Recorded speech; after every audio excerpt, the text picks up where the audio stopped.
Hey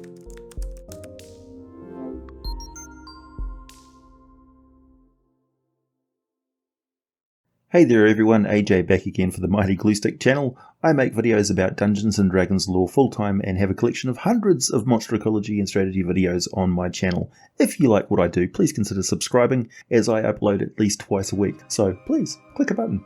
With the soul of an intelligent creature, when it's prevented from passing through the veil of the ethereal and going on to the afterlife, they may be trapped in a looping reenactment of some traumatic event.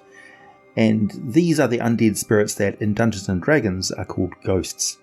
When the soul is prevented from passing into the afterlife, but it is due to some outside force beyond their control, and they are not trapped in their own personal delusional trauma, they are not a ghost, they are free-roaming vaporous apparitions, otherwise known as a specter, and they are stuck in a nightmare existence from which the only escape is oblivion. Most spectres appear similar to how they looked at the moment of their death. Any wounds will be present, they will retain the size and form they had while they were alive, and those who knew them will still be able to recognise them. However, they usually have an unearthly illumination and a wispy ectoplasmic strands like a fog that wafts off them as they move around. As the years and years of their existence continues, the traces of what they once were begin to fade and become tattered, like it's been eroded and torn away from them, until eventually they are nothing more than a smoky form with a frightening visage, a raw soul filled with hatred, despising all living things and killing any who crossed its path. Those who knew it in life have long since departed. There is nothing connecting it to the world and society anymore. Spectres may have retained their minds and free will when they are cursed with this fate, but that is what makes it so horrible and results in such a predictably terrible monster. To them, the passage to the afterlife is closed, but the full awareness and sensory experience of the world of the living is largely lost to them as well. The material plane looks like something washed away all the colours. They feel no heat, no cold, no hunger or thirst. They can't smell anything or really touch anything. It's like a bad hologram, a computer simulation with crappy graphics. All they can do is wander it aimlessly, looking for some way out. The one exception to this grey, insubstantial and bleak world they wander is the living beings. They have colour. They have a vitality to them that the spectre can almost feel, and so it reaches out again and again, drawn to the living. But its very touch will drain the life from any living creature. At first, this may give the spectre pause, but it isn't long before the desperate need to feel anything at all overtakes any ethical concerns they have. I mean, they're dead, and what's more, the very problem they have is that they can't pass on to the afterlife and whatever fate and judgment the gods and their own life choices have in store for them. So what does it matter what they do? The multiverse has abandoned them. Why not keep insanity at bay and feel anything? Something. So some connection to the living world. And so, at first merely addicted, eventually they become malevolent.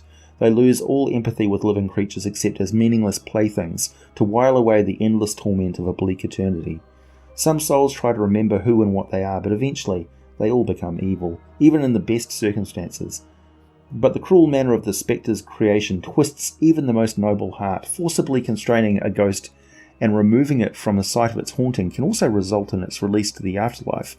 And there are rumours that finding and burning the bones of the deceased can send the spirit on its way, but the soul can anchor to personal possessions, murder weapons, objects, and even pets, so it can be tricky to figure out the epicenter of a haunting, and there is a slim chance the ghost may not be able to cross over, becoming a spirit locked into the area and full of unchecked emotion. Confusion, rage, hatred, these form the spirits called poltergeists. The furious poltergeist is even more dangerous than the spectre, as it can use pure psychic power to create telekinetic slams and thrusts. As a challenge rating 2 Incorporeal undead, it is +4 to hit a single target with a 3d6 damage force attack within close 5-foot proximity. Over a greater range of up to 30 feet, it can concentrate on an unattended object or a medium or smaller creature no more than 150 pounds or 68 kilograms. If the target is a creature, the poltergeist uses the charisma of 11, which is contested by the strength check of the target.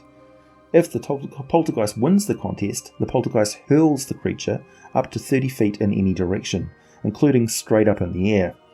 If the target comes into contact with a hard surface, like the ground, or hits a heavy object on the way, the target takes 1d6 damage for every 10 feet moved. If the target is an object that isn't being worn or carried, the poltergeist can hurl it up to 30 feet in any direction. The poltergeist can also use the object as a ranged weapon, effectively throwing it at one creature with a +4 to hit and dealing 2d4 bludgeoning damage, which it will normally do to a creature which it can't lift up personally. This telekinetic power is used exclusively by the poltergeist. They never seem to drain the vitality out of the living, even though in almost every other respect they are exactly like spectres. The one other major difference is that the poltergeist is invisible at all times. It is possible to have spectres of all sorts of intelligent species. Case in point, the Dragon Specter from Dragon Magazine number 234, published in October 1996, and I quote Jamie Nossel's article directly here. Exceptionally evil and cunning dragons of old age or older can become spectre dragons. Preferred species are blue, green, sapphire, deep and shadow dragons. The spectre dragon appears to be transparent, non-corporeal image of the dragon as it appeared in life. Spectre dragons fly at the same speed as living dragons, but their lack of a physical body grants them maneuverability which is much higher than a normal dragon. Spectre dragons cannot fly that could not fly in life have a flying movement rate of about 24 per round. They retain their intelligence, memories, and spellcasting ability, and they're also immune to cold. Oh boy, that was an old rating of 24 inches per round, not 24 squares. Well, it could be 24 squares. Like the white dragon, a spectre dragon drains an energy level on a successful claw or bite attack. This is for an older edition. It also retains its original breath weapon. However, this attack is spectral rather than physical, and it draws its power directly from the negative material plane. So spectral breath weapons can affect creatures that would normally be fully or partially immune to the special physical attacks of such a form of damage. For example, protection from lightning spell offers no protection from the breath weapon of a blue spectral dragon. Safety from this attack can be gained only from spells such as negative plane protection and other sort of magic that protects against negative energy, or an item like an old scarab of protection magical item, at the cost of 1 charge when it gets hit with a breath attack. Intelligent living creatures slain by a spectre dragon's breath weapon arise as spectres the following sunset. Long ago on Faerun, the shadow dragons of Clan Jezred conquered the drow city of Chulson. I've talked about this before, transforming its citizens into creatures of shadow. Among others, spectral creatures. Due to the quirk of the multiverse, since the drow are humanoids, they were transformed into spectres. And by DR 634, the descendants of those drow overthrew their slavers and killed them. The shadow dragons were then forcibly transformed into spectral dragons by those drow in a textbook act of drow vengeance. These drow descendants later succeeded in turning them into the drow dragons, the origin of the new draconic hybrid species I covered in the Rare Dragons video. A special kind of magic they mastered was to turn the breath weapon of these creatures into one that created spectral creatures on killing their target with the breath weapon. Used on humanoids, it always creates a spectre. Typically, it is dark magic or other twisted undead that cause the creation of a spectre. A natural occurrence of one would be rare. The humanoid spectres are all very similar. They are a challenge rating 1, have an armor class of 12, and 5d8, or between 5 and 40, with an average of 22 hit points. However, they are resistant, so take half damage from acid, cold, fire, lightning, thunder, bludgeoning, piercing, and slashing from non-magical attacks. They are totally immune to necrotic damage and poison, and from being charmed, exhausted, grappled, paralyzed, petrified, poisoned, knocked prone, restrained, or knocked unconscious. They are incorporeal, having no physical substance, so the spectre can move through other creatures and objects as if they were merely some difficult terrain.